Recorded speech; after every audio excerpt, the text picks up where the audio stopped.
E aí, galera, na boa, tranquilo.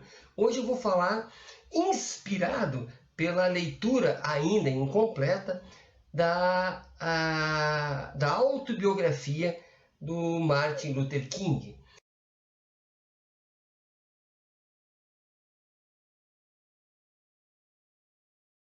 Eu me identifiquei com as suas primeiras reflexões, com as suas primeiras dores morais relatadas ali na obra e por mim desconhecidas até o momento, né? Dores estas, reflexões estas, que se referiam à complexidade de sentir-se vitimado pela comunidade branca, né? E, ao mesmo tempo, sendo de uma família cristã, a convocação de amar o próximo. Como seria possível a um adolescente, uma criança negra, um adolescente negro, amar aquela etnia que lhe fazia sofrer? E isto lhe causava bastante desconforto, e ele conversava com o seu pai sobre esse tema. E era evidente, né, que, sob a perspectiva cristã, lhe era ensinado que deveríamos,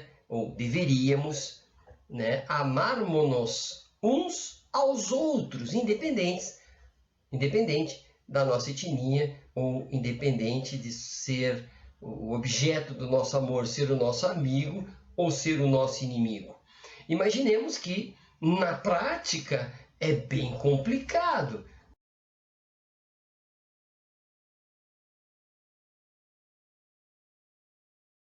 Ainda mais para uma criança que vai se tornando adolescente, observando a injustiça. E aqui é interessante percebermos que o Martin era um sujeito, eu diria, classe média. Então ele tinha tempo, ele tinha as condições intelectuais e as condições morais vindas da sua própria família, da tranquilidade de uma família constituída de maneira harmônica, para refletir sobre o que lhe acontecia. Então ele percebia os acontecimentos, mas não sofria no início, não sofria diretamente, né, o racismo, enfim. E ele vai se desenvolvendo enquanto adulto, adolescente para adulto, e enquanto intelectual, ele vai desenvolvendo essas reflexões. E cai daí nas minhas graças, né, para a minha área de estudo, porque ele comenta que lá na faculdade ele começa a ler Nietzsche.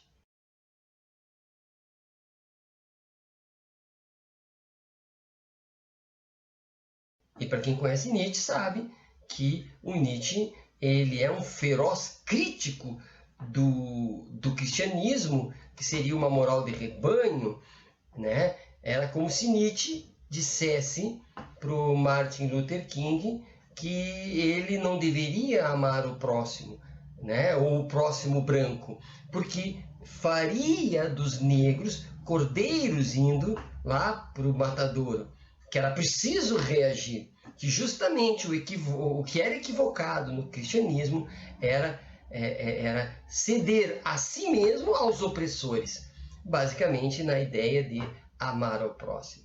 Vejam que isso mexeu profundamente com a cabeça, né, do Martin, porque se ele já tinha alguma crítica em relação a esse amor ao inimigo, esse amor à etnia branca, lendo Nietzsche, isso foi muito complicado para ele, a ponto dele, em um primeiro momento, ele aceitar a ideia de que, contra a injustiça de uma comunidade sobre a outra, de um povo sobre o outro, né, ser possível uma reação violenta, numa espécie de autodefesa, né? Mas que, em um primeiro momento, né, ele pensava, mas que indivíduos deveriam amar-se, né? Indivíduos. Mas comunidades inteiras precisavam reagir enquanto comunidade para salvar-se de um extermínio ou de uma violência coletiva. Isso, essa dor moral, essa reflexão que ele faz, de certa forma me lembra o Amilcar adolescente, que também refletia bastante sobre a questão da revolução, a questão da revolta popular, a questão de interpor-se entre o oprimido e o opressor para defender o desfavorecido, né? Mas, e aqui é bacana para mim trocar com vocês essas informações, ele acaba entrando em contato e, curiosamente, assim como eu na minha adolescência, ele entrou em contato com a literatura que falava do Gandhi.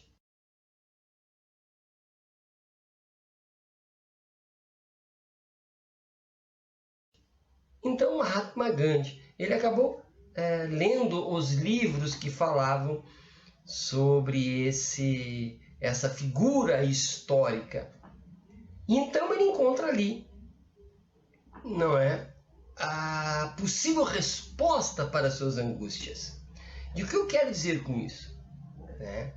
De certa forma, Gandhi responde a Nietzsche dentro da cabeça do Martin Luther King.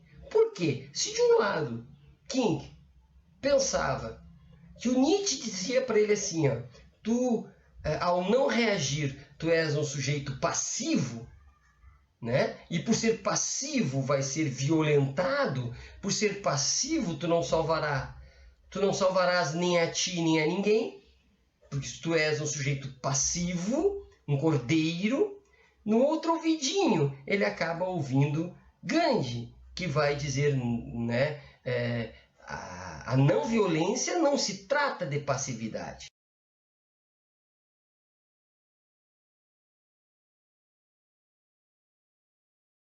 A não violência não se trata de ser ou tornar-se uma ovelha indo para o sacrifício. Então Gandhi, King acaba refletindo e encontrando alguma resposta no Gandhi. Ou seja, ele percebeu que ele podia reagir, sim, que ele podia se interpor entre o opressor e o oprimido, ele poderia sim fazer a diferença, ele poderia salvar-se e salvar o outro, mas retirando o elemento violência. Portanto, ele percebe que ele podia, e aqui como exemplo, quando ele instiga aos negros não irem aos ônibus, não entrarem nos ônibus em que os brancos eram separados dos negros, em que os negros iam para o fundo, e portanto ao não ir aos ônibus, não era uma passividade, né? Era uma atividade sem violência e que era uma atividade cujo poder era muito forte porque, óbvio, intervinha na saúde financeira das empresas de transporte. E isto sem violência.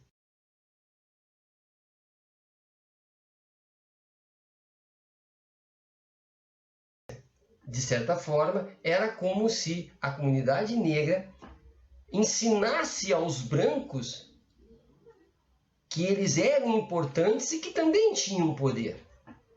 Mas que, diferentemente dos brancos, eles não utilizavam-se da violência. Que, diferentemente dos brancos, eles tinham paciência, eles davam o tempo para a reflexão e não intervinham com bombas, com tiro, com porrada, né? Então, com isso, os negros não se vitimizavam porque eram ativos, mas não violentavam porque tinham consciência que a violência não lhes pertencia. A violência pertencia ao opressor. Esses primeiros capítulos, essas primeiras páginas do livro, dessa autobiografia, eu gostaria que muitos lessem, porque isto nos traz uma nova compreensão sobre os princípios cristãos. E de tal forma que nós podemos, sem provocar nenhum tipo de violência, intervir. E sem praticar a violência, mesmo sem praticá-la, nós não nos acovardamos, porque estamos lá, né, reagindo, fazendo a diferença, escrevendo a história e não somente se deixando escrever por ela. Então, fica aqui, vamos dizer assim, o recado que essas páginas deixaram para mim, né? Espero que seja útil para as demais pessoas. O recado é o seguinte: passividade é diferente da não violência.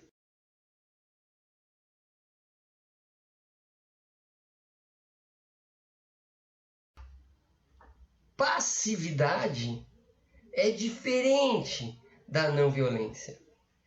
Passividade quer dizer ficar parado e o mundo se move, e ao mover-se me carrega junto. E a atividade sem violência, ou a não violência, é quando eu movo o mundo, né? E por isso eu me movo junto. Mas eu não movo o mundo através da porrada, através do tapa, através da violência.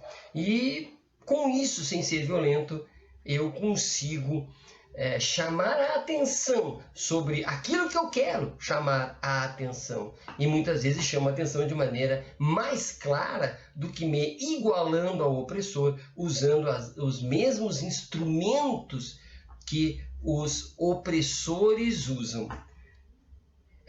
Portanto, encerrando, fica aqui a nossa reflexão sobre a diferença gritante entre a passividade omissa e a atividade militante, mas não violenta. Martin Luther King teve essas dores morais e conseguiu resolvê-las. Eu, de certa forma, consegui resolver as minhas, né, as minhas dores morais, e a pessoa que está assistindo caberá resolver suas dores morais quando se sentir chamado a fazer a diferença, quando for chamado a ficar entre o opressor e o oprimido, entre aquilo que ela acha correto e aquilo que ela acha incorreto.